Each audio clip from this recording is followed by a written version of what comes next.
Hello, my name is Pronogo, and today we're going to be doing the Whispers of Oblivion Let's Play / discussion. Not philosophy of design, but still something to keep in mind is if you watch the previous episode, the pilot episode of Philosophy of Design, I will probably be bringing up some things here and there, anticipating that the actual Legacy of the Void campaign is going to be like Heart of the Swarm level, so probably just not really worth talking about most of the time. But we can try our best to take this project a little seriously and kind of explain why it's so bad.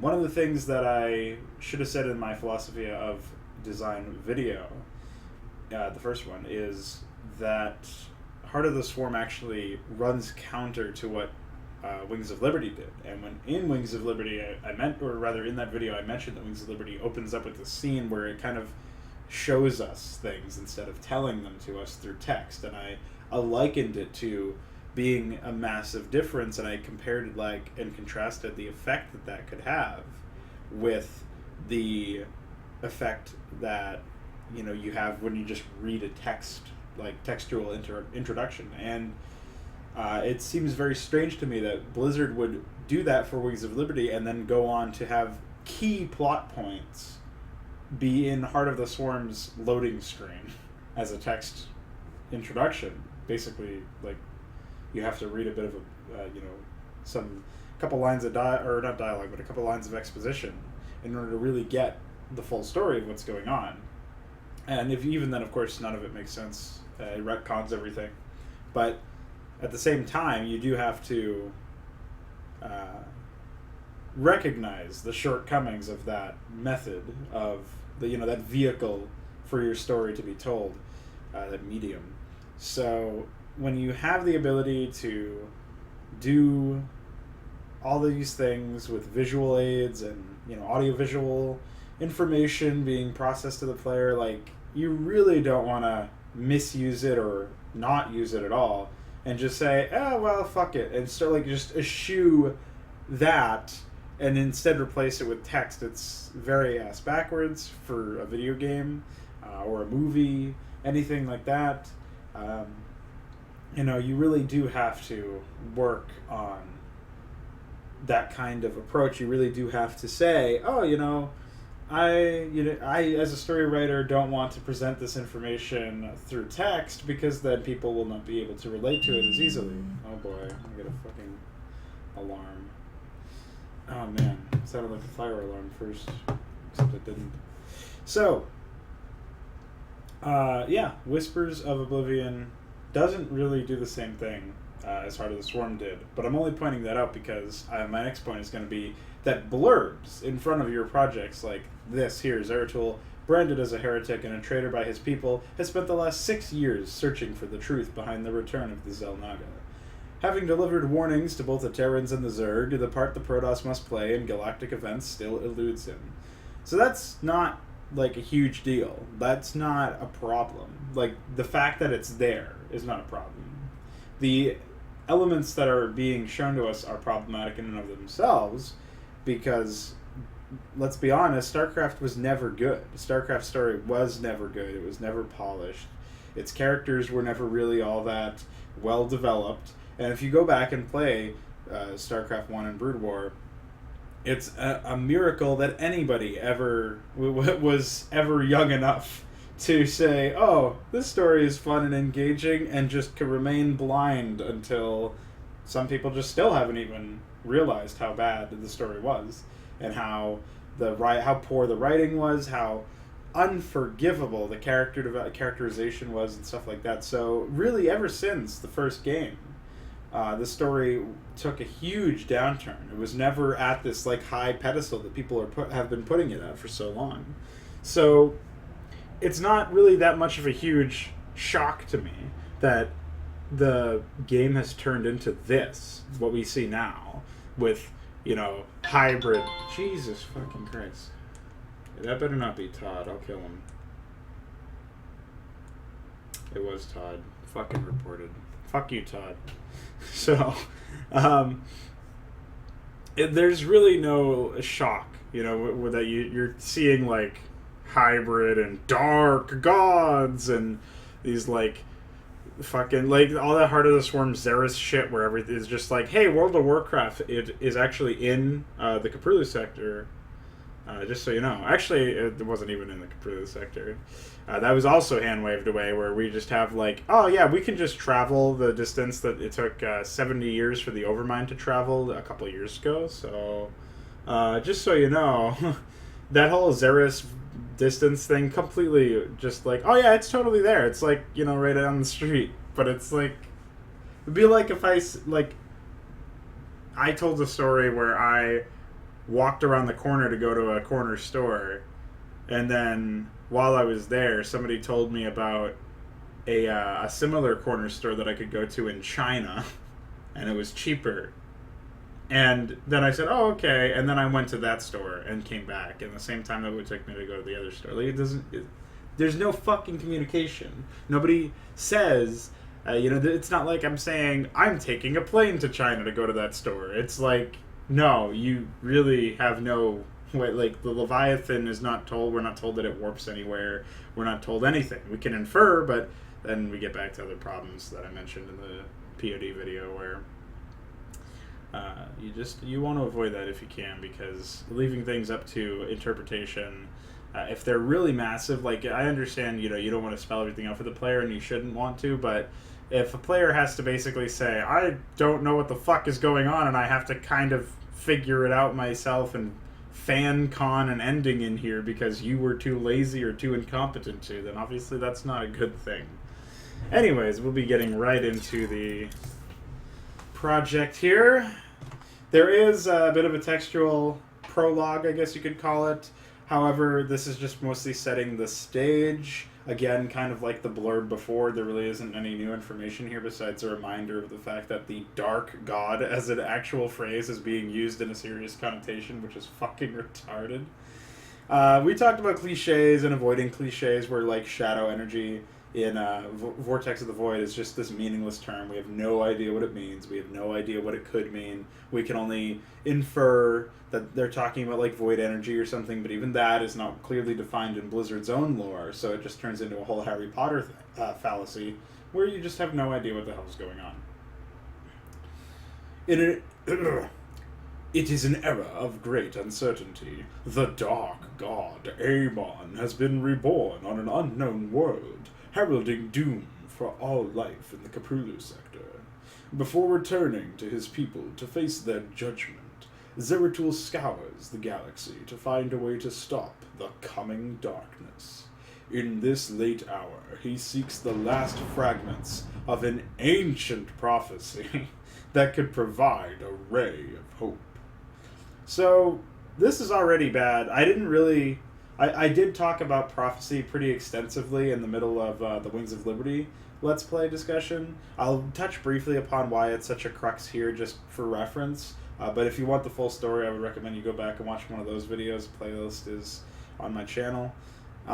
Essentially, the big problem with this is with prophecy in any setting. It's really just a crux for bad writing. It's never acceptable to have prophecy in your game. I know some people are think it's a staple of fantasy or something, but StarCraft 2 is basically science fantasy. There's really no science fiction elements in it anymore. They've all been weeded out, and that's why you have stupid shit like the Xeris Feral Zerg that look like World of Warcraft monsters and the jumping butter and all this stupid shit, right? That doesn't make any sense. But prophecy is never acceptable in any context. And it's not a standards thing. It's not like I'm saying, because I have high standards for storytelling, I wouldn't, would never want to see prophecy in any story. It's actually because it's objectively a poor method of getting anything across. You see, the problem is that any prophecy, old or new, right? This is an ancient prophecy, which is just another buzzword that they threw a dart at, right? So, prophecy basically says any interactivity, like any depth that the characters had when they made specific choices, doesn't matter. It's no longer in effect because those characters would have made those choices at no matter what they wanted personally. Everything was predetermined. So they were predetermined to want, to do what they did, or they were predetermined to do what they did even if they didn't want to do it. Like, they're trapped. They are forced to do whatever the prophecy says because it's preordained. And that's not the makings of an interesting story. That's like, oh, well, now I know the ending. Or, like, even if you don't know what the prophecy is, it's still a huge crux anyways. Because that way, you can just say, well, the story has to go like this, and you can eschew character development, you can eschew, meaningful confrontations of saying, well, whether or not this story, like, does the story element fit? Like, you don't have to develop your story, and you don't have to develop your characters, and that's why I say it's a crux for bad writing, because it allows bad writing to exist in environments where otherwise people would say, hey, that's fucking dumb, why would you do that? Like, let me put it to you this way, right? Kerrigan deserves to die about 1 billion times because of how many people she's killed, how many lives she's ruined, etc., etc. We know this just from Brood War. In Brood War, after she kills Phoenix, Raynor says, I'm going to be the man to kill you someday. Now, since then, Brood War entirely has been retconned. But if Brood War wasn't retconned, and we still have that element in there, then you have to say, without the prophecy it being in effect, would it be a compelling story for Raynor to say, you killed so many people, and I still hate you for killing my friend, and I'm going to kill you, but instead I'll let you live and pine at you, and really be like the man you want me to be, so we can just have these weird, demented Zerg human babies, and you can infest my dick. Like, there's really no merit to what Jim Raynor does if the prophecy isn't in effect. And that's why the prophecy is a crux for bad writing. Because otherwise, if the prophecy wasn't there at all, and Raynor did the same shit, because, like, again, Raynor only does that shit because of the prophecy. It's not so much that he knows about the prophecy, it's the fact that the prophecy exists. He has to do that. There is no other thing because the prophecy preordains it. If prophecy is true, and that's the only reason why you'd include it, unless you were making like a comedic campaign where everybody prophesizes like the incorrect thing, and that's like a funny tongue-in-cheek thing. In this case, it's not. If prophecy is actually true. If a prophecy is true, then that means that it has to go. It has to go through. Every single thing that it predicts has to happen. You can't really have like this biblical reading of it and like say, well, I have this own interpretation of the prophecy, because that's not how it works in like storytelling and stuff. It's just, it doesn't work. It's a crux for bad writing. And Raynor would not be heralded as a brilliant character. They would see right through his stupid actions if there was no prophecy backing him up. And that's why it doesn't make any sense to include prophecy in any project, because it basically just says, well, your characters can make decisions that aren't in line with their characters, and force their characters to seem very weird, very hit or miss, and inconsistent, and poorly characterized because of your prophecy. And that's what creates this fucked up environment for them to write the story in, where everything's screwed up in some way or another. So that's the main reason why prophecy is a huge crux and should just be avoided if you want to tell a compelling story. Also, Dark God, Amon, well, this doesn't really fit here either. Why does there have to be some, why, this is another cliche, why can't developers who write sci-fi or sci-fantasy or whatever, why can't they have some kind of ancient progenitor race that helped shape everything, right? Like the Forerunners in Halo, or the Xel'Naga in this game. I'm sure there's one in Warcraft, like old gods or some gay shit, and like that kind of thing. Why can't that exist and just be dead or be just gone? Like, it's such a huge cliche, like, they must come back. But why? Why do you have to raise the stakes in that manner? Why can't you make it about the importance of these characters that we know, these characters that are in the first game, the new characters that you introduce here? Why can't the story be about their importance? And in fact, it feels like they wanted to make it like that, because in Heart of the Swarm, we're focusing on Kerrigan's personal path to revenge, not her ascension to fight the fucking Dark God. Like, that's part of it, but that was shoehorned in at the end, where she flew off into the sunset and we get to see like this weird panoramic shot of the cosmos or something, and she's like monologuing about how Amon's a gay idiot who she's going to kill. Like, there's really no substance to that, and it felt very forced. It felt very rushed. And I feel like it's almost like they wanted to tell this story on a personal level with the characters being the focus, and then this fucking prophecy thing, they get reminded of it every now and then and go, oh, fuck, we gotta do that instead. So then they had to, like, change shit around. That's the same reason why we're doing such inappropriate things as killing Mengsk when he could be an ally in the fight against Amon, or fucking sacrificing millions, potentially thousands, hundreds to thousands of Protoss, reclaiming Ire in Legacy of the Void, which is the premise of like one of those cinematics. That's insane. Why would you waste so much manpower, so much effort and resources and time, especially time, when there's this gigantic cosmic war about to unfold on you? Like, it's so dumb. It doesn't make any sense. There's no forethought put into it, and it unravels at the slightest shred of any kind of criticism or investigation or analysis. It really just is awful. And that's the main reason why you want to avoid prophecy, because that way your story will just be cleaner. As it was foretold, oh, God. Amon, the Dark God, lives again. If any hope remains for our galaxy, it lies in the hands of the Zelnaga. Only one piece of the prophecy remains unfulfilled. That on the world where Amon was reborn, the last light will be revealed. There is one being who knew that location. A creature known as Samir Duran, or to the Terrans, as Larun. In this system hides a long-forgotten Mobius facility. I must hope his secrets still rest within its walls.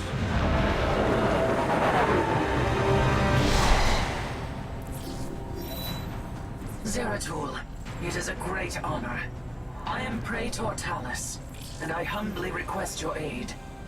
An unknown force has been abducting Templar from our colony worlds. My forces and I have managed to track them to a Terran facility, but we are under attack by the Swarm. Swarm? I'm on my way, Talus. May Adun hide you until I arrive.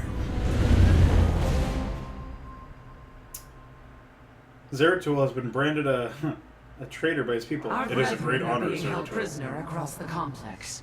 We must free them before the Swarm overwhelms the facility. Zeratul, I thought I sensed your presence. Let's not mince words. Why are you here? This place holds information I seek, and my captured brethren. I intend to free them both from the Terran's grip. This facility is a breeding ground for Amon's hybrid army. My swarm will erase it from existence. But I know that won't stop you. So let me make this clear. Stay out of our way, Zeratul.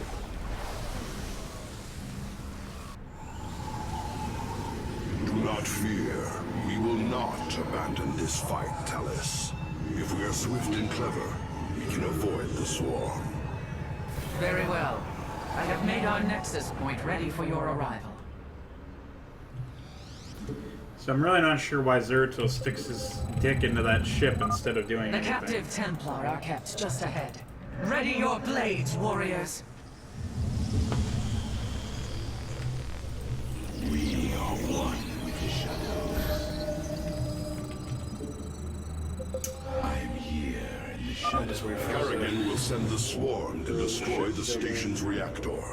We must free our brothers before that happens. Dark Prelate, we will need to cross the Swarm's attack route to reach the captives. Move forward only when it is clear. Avoid the Zerg's forces at all costs.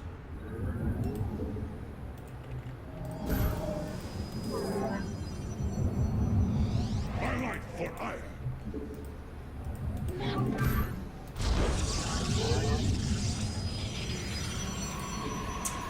So, basically, Big problem already because we have that, whole prophecy discussion in the loading screen. It gets worse as time goes on. I mean, Zerxel's just sitting here doing nothing. Why? Who knows? Probably because XD. The swarm gathers for an attack. Warriors, stay clear of the Zerg's path. I am here in the shadows. Minions, push forward. Why is Slay these hybrid thralls to the last. Why is Kerrigan talking to her Zerg? Like, there's no reason.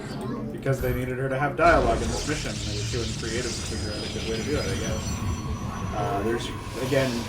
There's no thought really put into this. It's just, hey, we need some kind of dialogue here.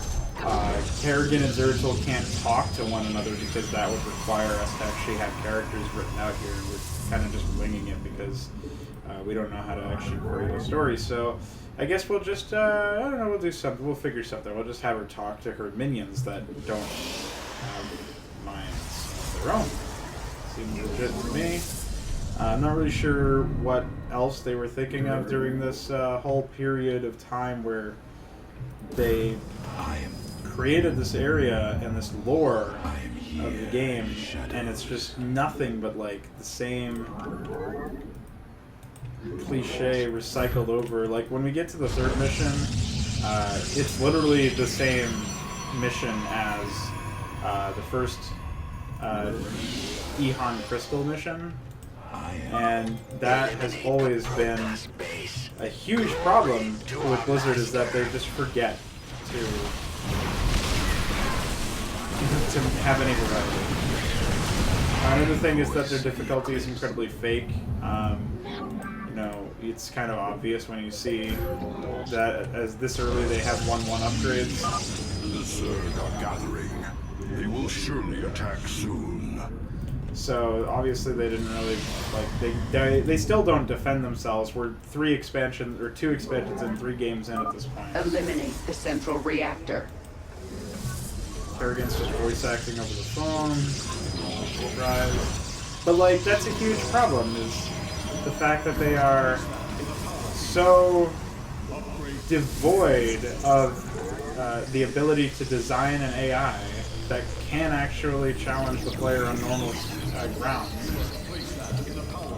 Like the AI in the base could A-move, like the red AI, could A-move both my base and the Protoss base right now. And I would have no ability to stop it, and neither would the fucking Zerg base. Like, both of these bases, I think I said the Protoss base, I bet the Zerg base, both of those bases would just fall instantaneously. Absolutely no way you can get around it.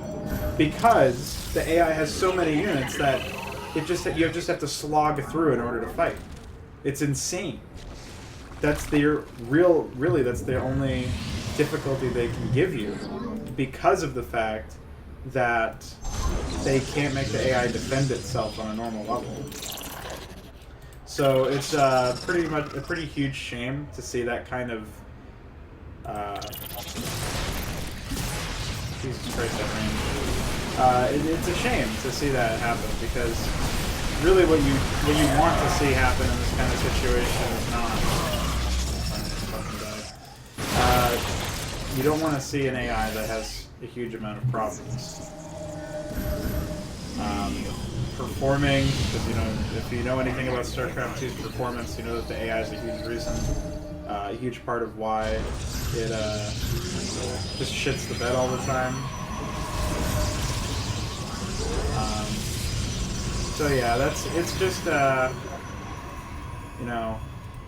it's a gimmick, really. Like they give the AI more units, more upgrades at the start of every mission. You can see where this is going, where really there's no recovering from the level of the problems that they have. Thankfully, you can interrupt the poorly voice-acted dialogue with by killing them.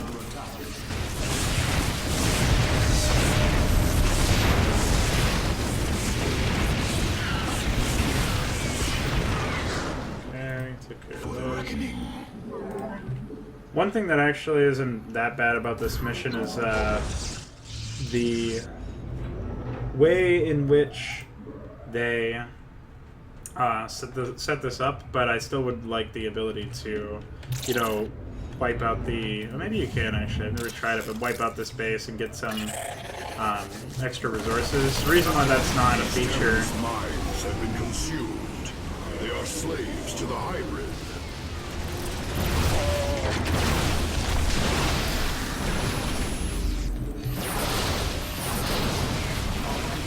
No energy. Just shields. So the reason why they don't want to encourage multi-base play in most cases is actually because the AI is so ass backwards and so shitty. Because they know the AI can't really realistically support it. So that is that's why you'll see more often than not, you know, Upgrade complete. yeah, more often than not you'll see nothing I but return to serve. the like timing things where they say, you know, you're just on a timer all the time. Every mission feels very similar when it's like that, and it's always like that. So you can imagine most of the time these missions feel pretty stale. But that's why they feel stale. That's the whole point. Zerg forces will move soon. You must be cautious. So it's okay if Tear you apart lose their units reactor. here. The Queen of Blades demands it. More immortals I get, eventually I'll start transitioning into Colossi.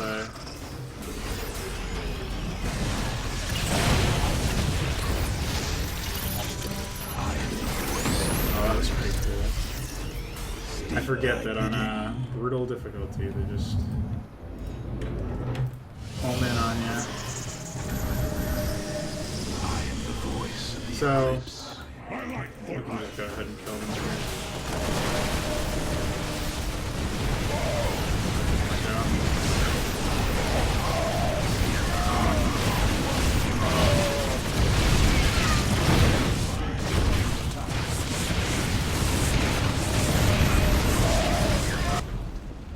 Thank you.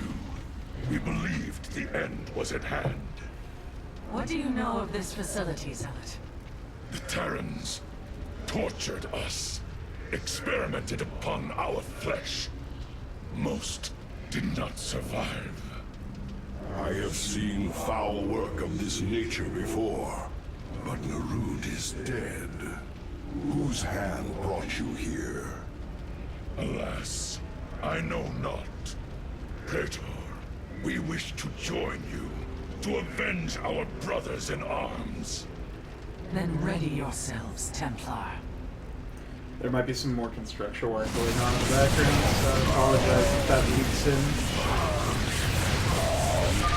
Warriors, there is another cell ahead. Go forth and claim the vengeance you seek.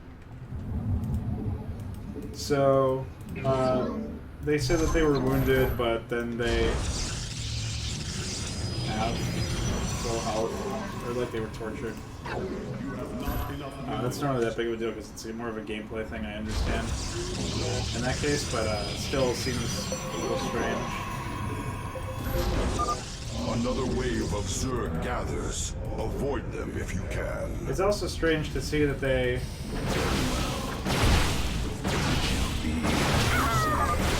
Terrans are warping in. Impossible. They are experimenting with pylon technology. We should eliminate these Terrans and reclaim the pylon for ourselves. The swarm is upon you, Mobius Core. We are a tide of death that does not break. Reclaiming the pylon now. It is hard to believe such primitive beasts could manipulate our technology. And that's just like the cliche of, ooh boy, you know, aliens and some, you know, underestimating Terrans or whatever. Or aliens, like higher technology underestimating lower technology. It doesn't have to be aliens, or like humans actually can be aliens. On the inverse side of that, this is also just hand-holding, like, hey, I know you're on brutal difficulty, but here you go, have a pylon. Instead of, like, teaching you to... I mean, like, it's in a way it's teaching you to, like, build pylons there so you can, like, actually start to, move forward and, like, aggress on the battlefield. I already knew that as a Protoss main at that point. Oh, here, actually, I'll show you this. I am the voice. Very exploitable here. Don't want to fight the Terrans? Don't have to. Those who side with Amon's hybrid deserve no mercy. Devour them whole.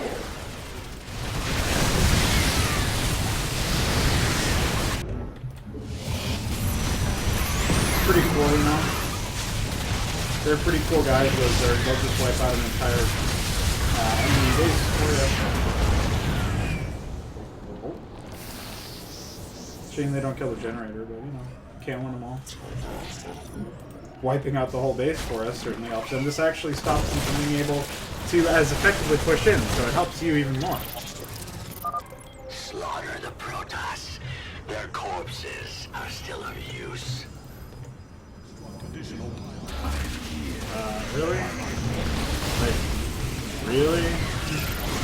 There was that much of an overflow?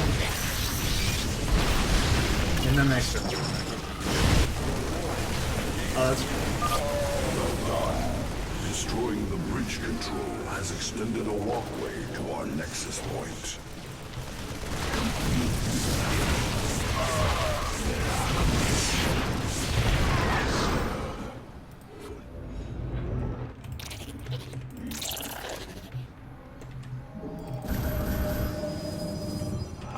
So I need to grab a as well.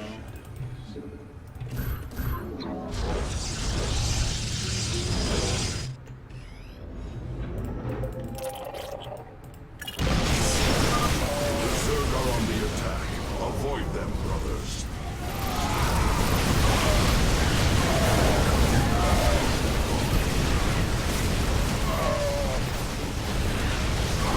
Fucking warhounds. Minions, go forth and This is what I mean, though. slaughter. I was just... I wish to be done with this already. Yeah, I know. Don't worry, Kerrigan. Your contract will end soon. You'll never have to voice act again. Because nobody will ever hire you again.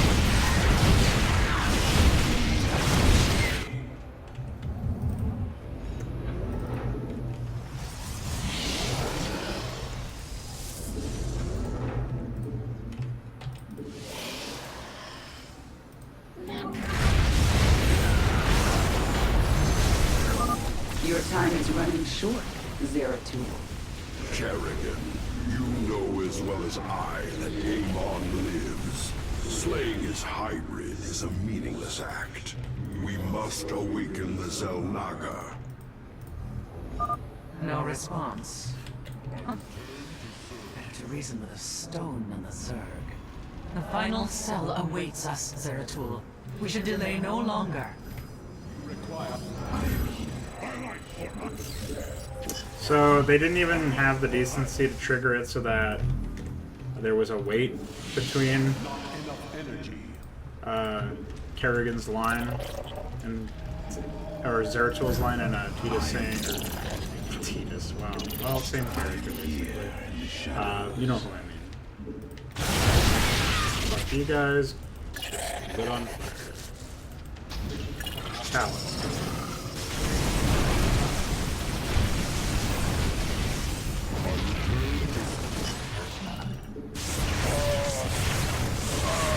Pretty convenient Colossus timing there.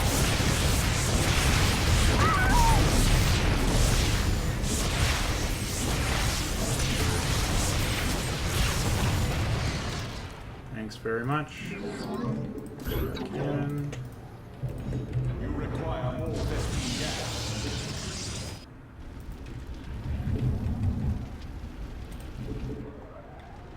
You have not enough minerals. Okay, cool. So, let's keep pushing.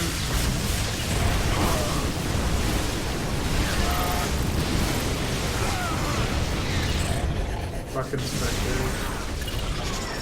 We are one with the shadows.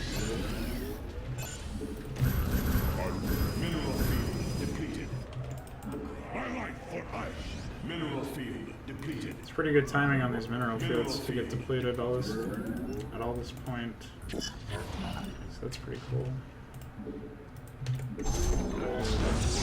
Gas up the joint.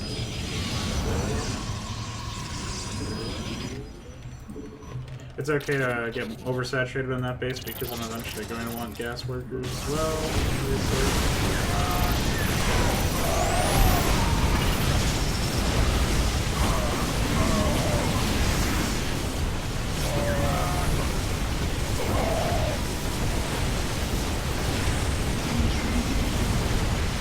So Viking AI is pretty shit. Like most of my force is on the ground. And really, Vikings just as a unit in most cases are pretty awful.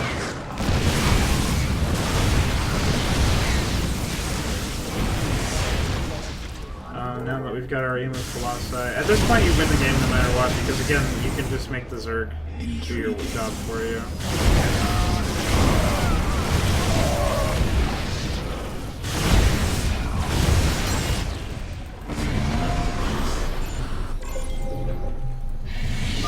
Both pylons have been returned to our rightful control. Warping in reinforcements now.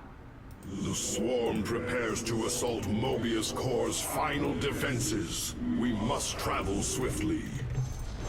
Minions, target the central reactor. Go. Okay. That's pretty funny.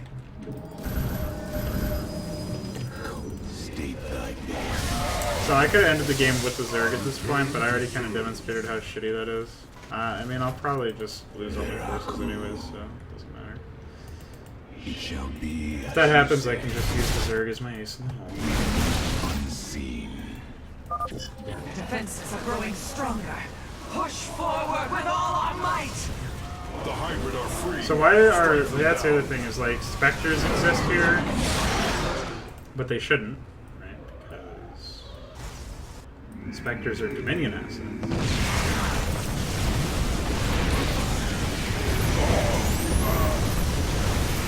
So it just doesn't make any sense.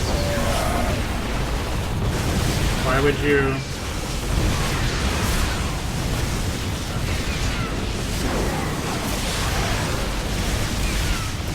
We kind of have to fight back. See, this is what I'm talking about, where they just have a million units. Like, can you imagine if they attacked me with all these units at the beginning of the game? Because you know they didn't fucking build them in the middle of it. So it's dumb as fuck.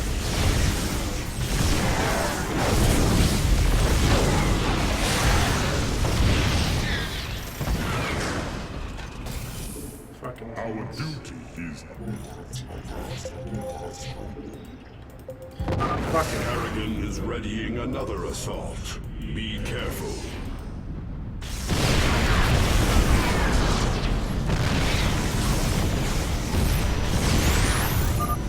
Destroy the reactor. Now!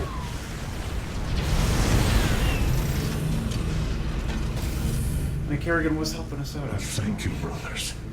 The Tal'Darim have been abducting Templar, bringing them to Terran stations, turning us into hybrid. The Tal'Darim? Those heretics have never ventured so close to our worlds. This can only be the work of Amon. Templar, where were they holding you? Izel Naga Temple, unlike any I have seen. It was called Eris, but its location was kept a secret from us. Mobius and the Tal'Darim both served under Naruv's command. He would have known the location of this temple. The Atreus system. This is where Amon was reborn. Pretty convenient. Just Deep tap the within the keyboard. Sigma Quadrant, and under Tal'Darim guard. You have aided me in my quest, Zeratul. I am honor-bound to help you in yours. We shall help you claim this temple.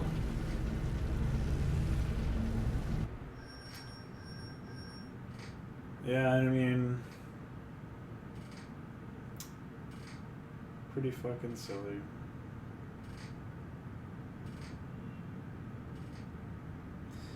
I'm gonna cut the recording here and do some more stuff the background because I do have somebody coming over, so can't stay on forever. But I will be returning to this momentarily-ish, so keep an eye out for future uploads. But thanks for watching. Hope you had at least some fun deconstructing the story. It's pretty bad. And if you have any comments, let me know. See you later.